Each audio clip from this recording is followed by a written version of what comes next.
Anyone who believes in indefinite growth on a physically finite planet is either mad or an economist. We don't want to focus politics on a notion that involves the rejection of principles around which a large majority of our fellow citizens organize their lives. We are not as endlessly manipulable and as predictable as you would think. My wife Rana and I just came back from the Ambrosetti Forum in Lake Como. And boy, oh boy, was it gloomy.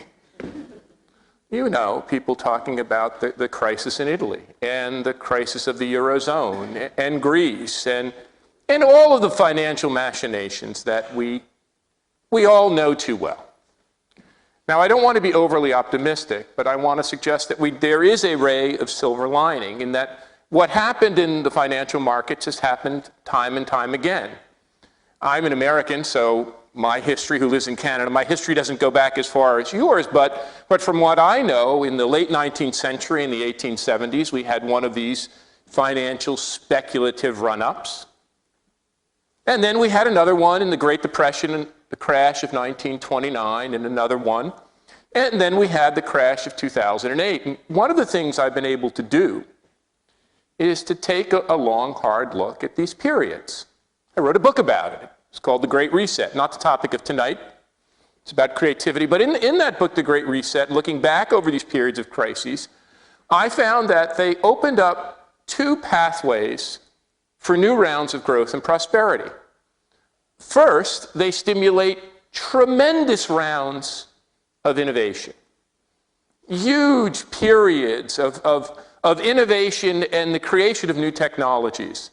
The period of the 1880s, both in this country and in the United States and in Germany, was one of the greatest outbursts of innovation in human history. And according to the great historian Alexander Fields, the 1930s, although beset by financial trauma, was the single most technologically progressive era of the 20th century, far outdistancing the tech boom of the 1990s and early 2000s.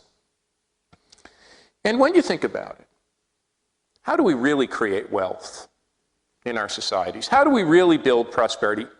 What is this august institution really about? It's not about moving money around and speculating wildly in the stock market or financial derivatives or even on housing and homes. It's about taking the one real source of economic wealth that we have. All of us share it. We see it in one another. We see it in our children and grandchildren. We see it in every little boy and girl. It's the only real source of wealth that human beings have. It's the thing that distinguishes us from every other species.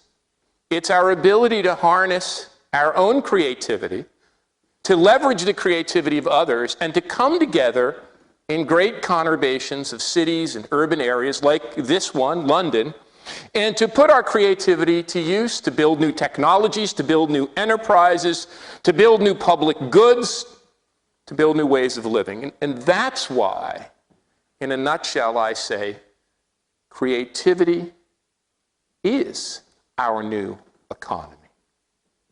And it's something we have to harness, we have to cultivate, we have to take great care of.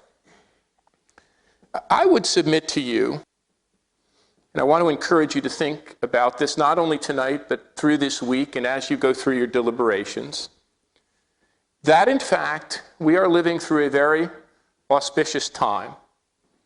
And a time, although we'll have to struggle to rebuild, we'll have to struggle for quite a while because these periods of crisis and reset are generational events.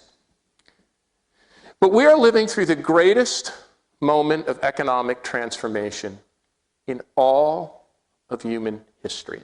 That's what I want to share with you. If you look back through all heretofore history, and you look at the way human beings created wealth, for most of that history, we worked hard on the land, we settled near river deltas, we tilled the soil, we built wealth by harnessing raw materials. And then, with the great industrial revolution that the classical economist Adam Smith, Karl Marx, in your own museum, wrote about, we took an additional source of wealth, the wealth that comes from human physical labor, and we combined raw material and human physical labor. The economists called it the three great factors of production: land, labor, and capital.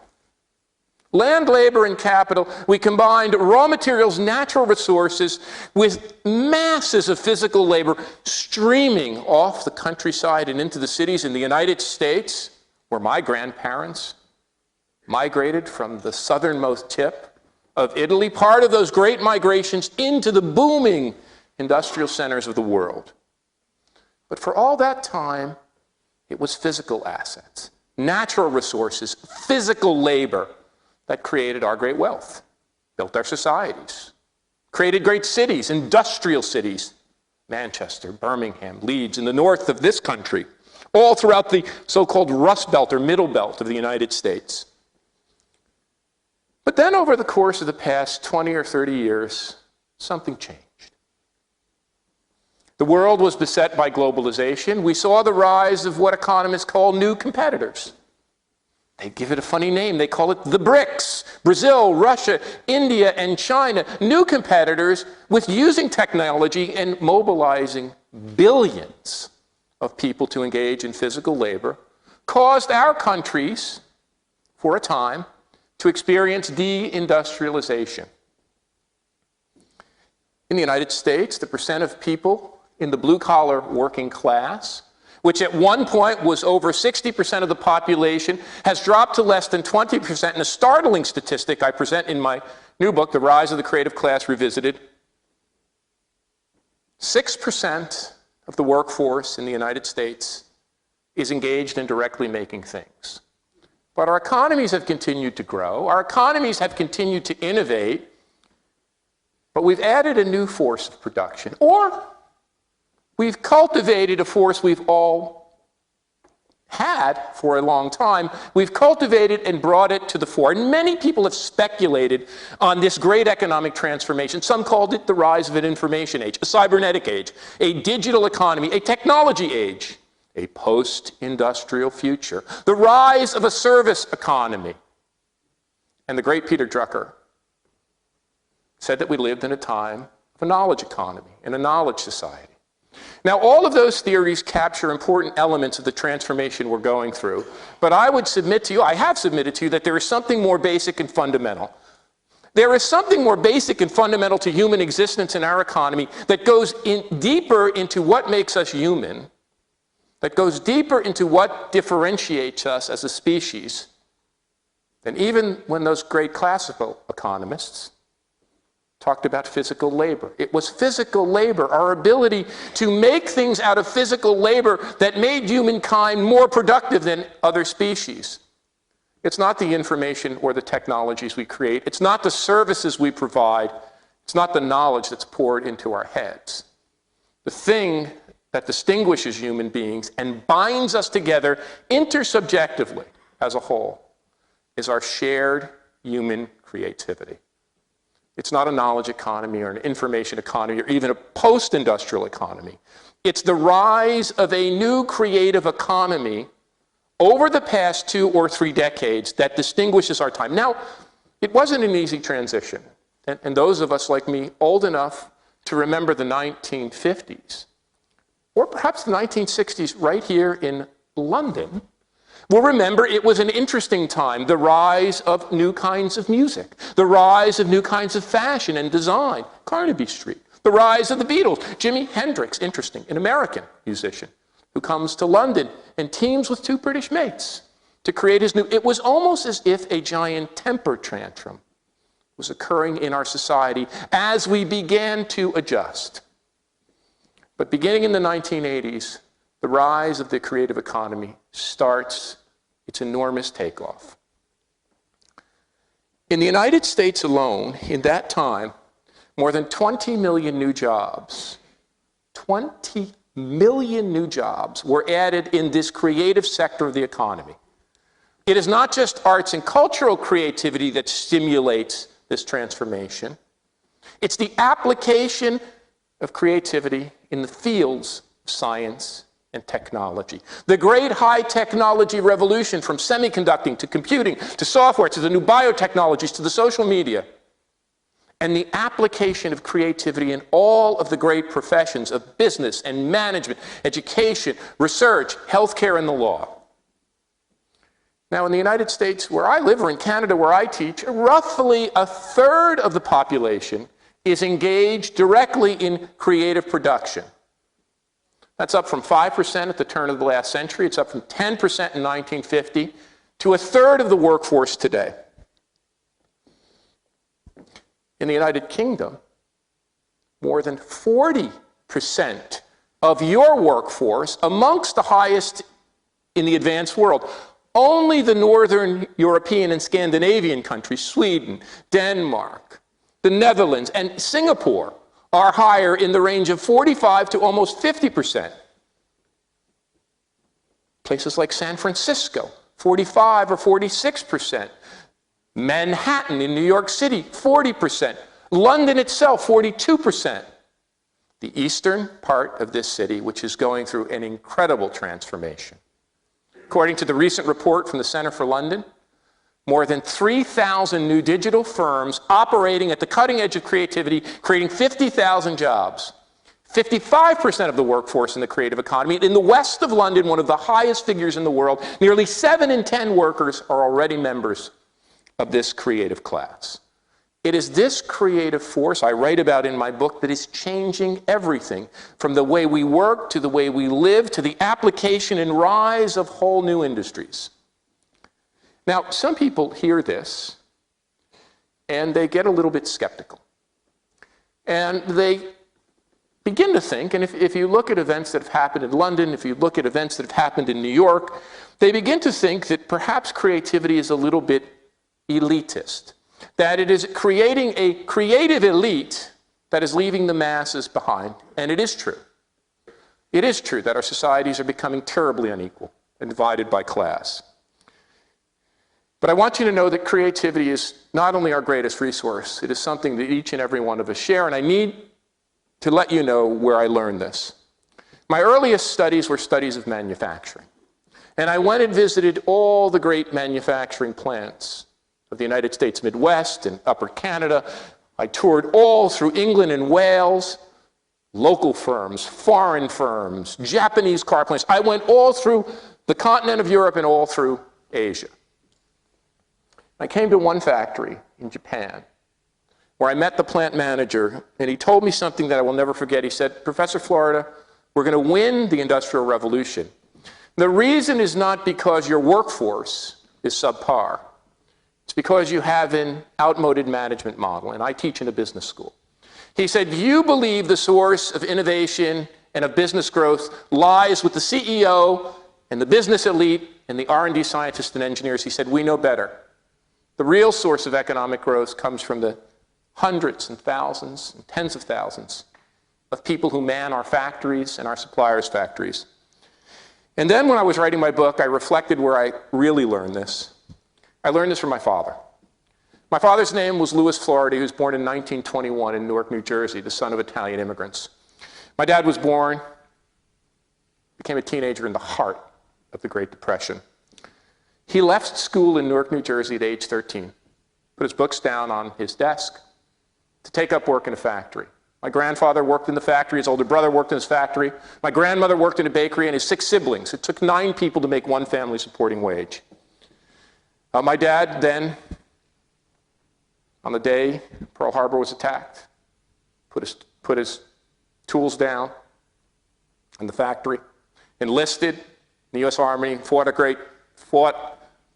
alongside great British soldiers, stormed the beaches at Normandy, fought in all the great battles of World War II, and he came back and he went to work in the same factory. When I was a young boy, I wanted to see what my dad did, and I've always been fascinated by factories and technologies. And I begged my father to take me to the factory. They made eyeglasses that looked just like this. They made metal glasses and plastic glasses.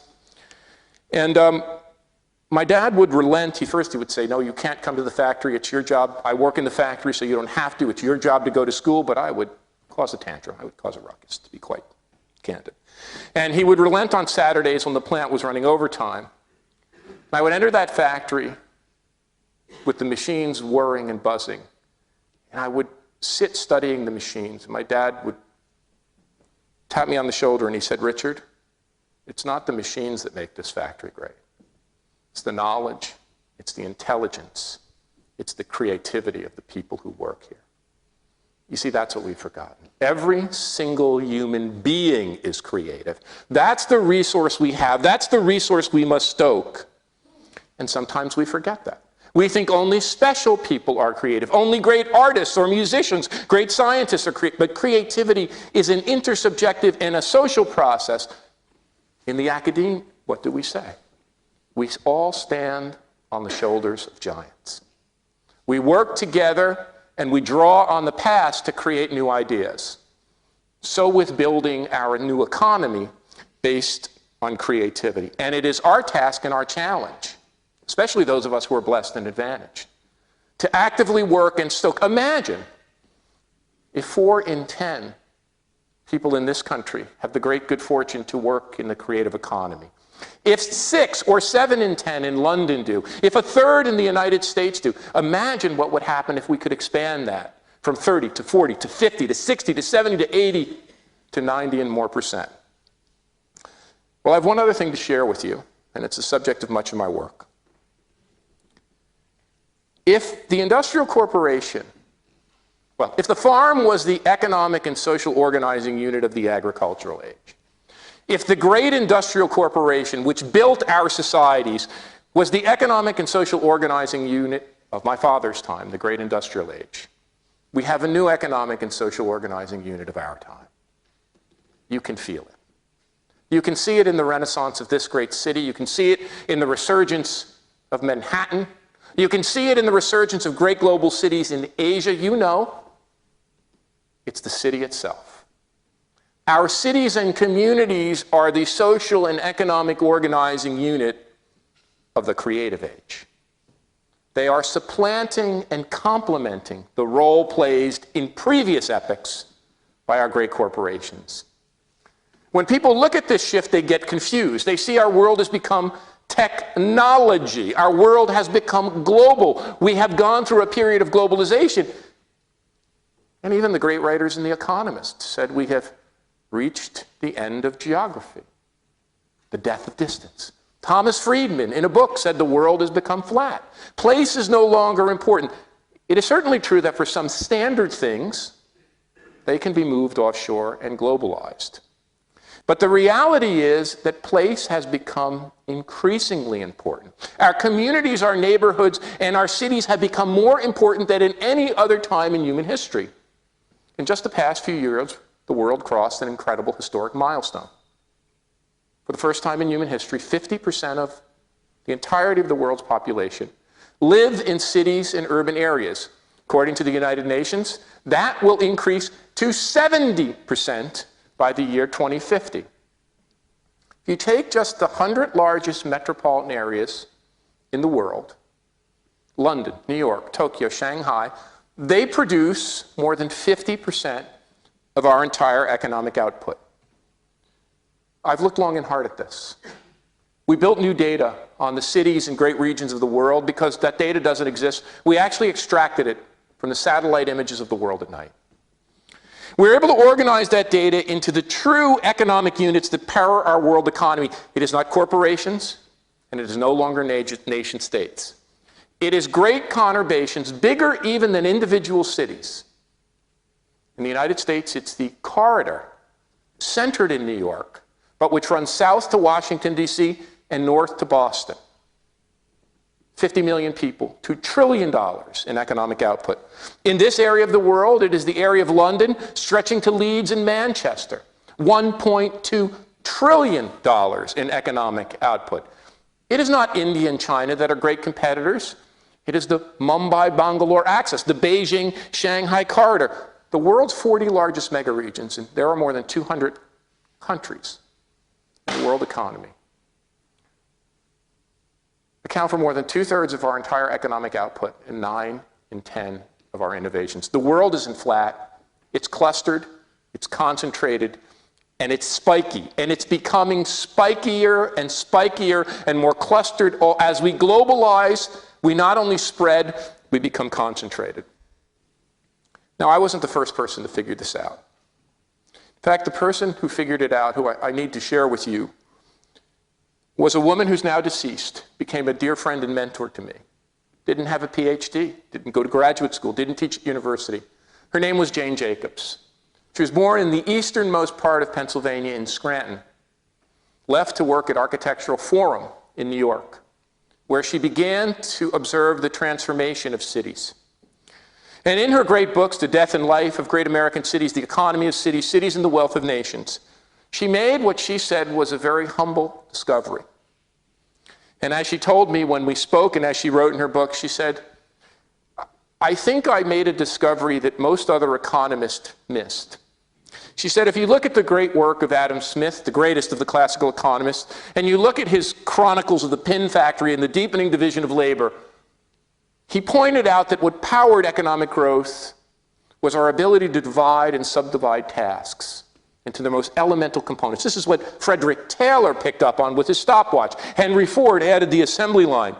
But she said, if you subdivide and divide further tasks into their most elemental component, and you make a division of labor more robust, you will get more efficiency. But what truly drives growth is not efficiency, it's innovation.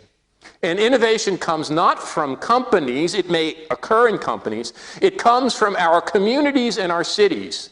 She had a great case study of this woman in New York who invented, of all things, the brassiere. And she invented the brassiere. She was a dressmaker in order to fit her customers' garments. So she knew a fabric manufacturer, an elastic manufacturer, and a hooks manufacturer. And she could combine and recombine. Just like Stephen Jobs didn't invent the personal computer. He went to Xerox Palo Alto Research Center in the Silicon Valley, and he combined and recombined components. Well, you've had your own history of creativity and innovation here. I remember meeting with one of your cabinet secretaries once, and he was talking about technology innovation and what it would take for England, the United Kingdom, to build a technology. And I said, you had one of the greatest creative industries of all time in rock and roll music. Combining and recombining sounds, combining and recombining fashion. We study the music industry. We consider it one of the canaries in the coal mine of the knowledge economy. It's a market in miniature. Jack White of the White Stripes, when they asked him what makes a great center of musical innovation, like London, or Liverpool, or Detroit, or wherever, he said it's the same thing that Stephen Jobs says about technology. It's the ability of very talented people to combine and recombine, reconfigure themselves, and invent new sounds. Many of our great musicians, including Jimi Hendrix, invented new technology. Your own Jim Marshall, inventing a new series of amplification devices for people like Pete Townsend of The Who or Jimi Hendrix to create new sounds and new sonic identities. It is this ability of cities, from music to arts, to culture, to entertainment, to media, to technology. And you know, my colleague said, well, Richard, that's not true of technology. Technology occurs in suburban office parks. Technology does not nestle in great cities. They had a word for it. The Nerdistan, where the nerdy engineer goes. The Nerdistan, where technology would happen. Well, what's happened in the past decade? Look at the rise of East London and Tech City.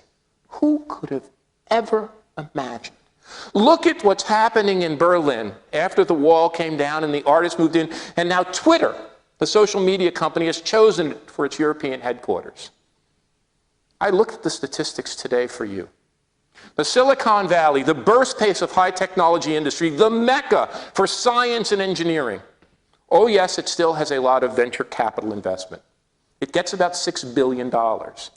But the inner city of San Francisco, for the first time, gets more, $8.5 billion. Manhattan has become the third largest center of venture capital financed high technology in all of America. And Washington, D.C. in the center, and Chicago. And Los Angeles, around Venice and Santa Monica, are catching up. It took a while.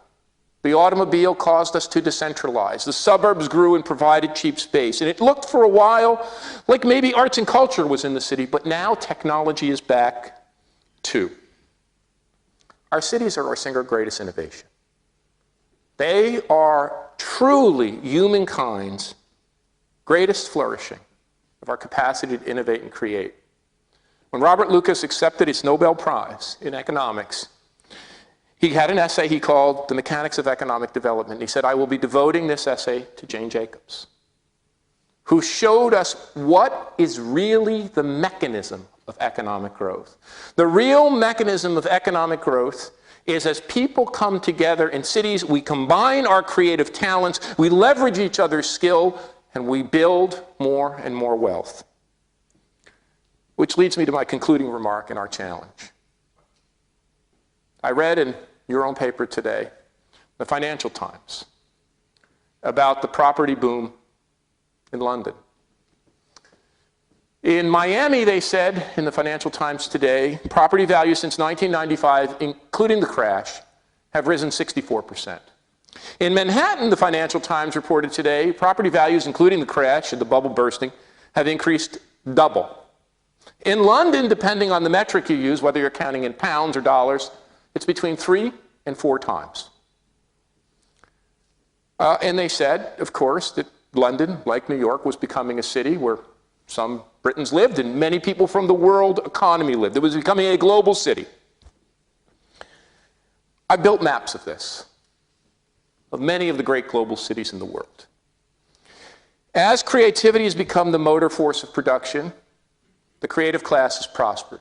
Do you know in the United States, for the members of the creative class, the great good fortune, the researchers, the technologists, the artists, the musicians, the journalists, the educators, the rate of unemployment has never crossed 5% in the Great Crisis, while the workers and blue-collar workers, their unemployment rate, 10, 15, 20. The mayor of Detroit said in Detroit, the unemployment rate was over 50%.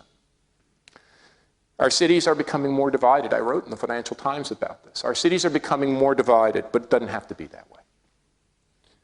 You see, every great crisis and period of transformation, we appear to be divided. It happened in the Depression. Oh, and then there was organizing, and there was rioting, and there were revolutionary movements, and it happened in the 1880s, the rise of socialism and communism. But we're smart. You see, our task is we can't prosper with just a creative elite. We need to dig down deep. We need to recognize that every single human being is creative. And that's what I call the new social compact. We need a new social compact. We need a new social contract. And the social contract can't be limited to the old social compact of the industrial era, where he provided housing and public supports and public goods, made sure people weren't destitutely poor. Of course, that was a big step forward, pioneered in Europe. The United States came to that late with Franklin Roosevelt. We need a new social compact that recognizes the creativity that lies deep within everyone, that harnesses that creativity, that invests in that creativity, that makes sure it's just a terrible waste. Every wasted element of human creativity is a terrible waste, and one that is centered in our cities. Our new economic rebuilding plan can no longer be a top-down national effort. It can no longer be a corporate-led effort. We talked at Ambrosetti about this. If we want an economic strategy, if we want an industrial rebuilding strategy, if we want an economic and technological strategy of the future, it has to be rooted in building and rebuilding our cities. I thank you for your patience in listening to me. I look forward to our dialogue, and most of all, I look forward to your questions.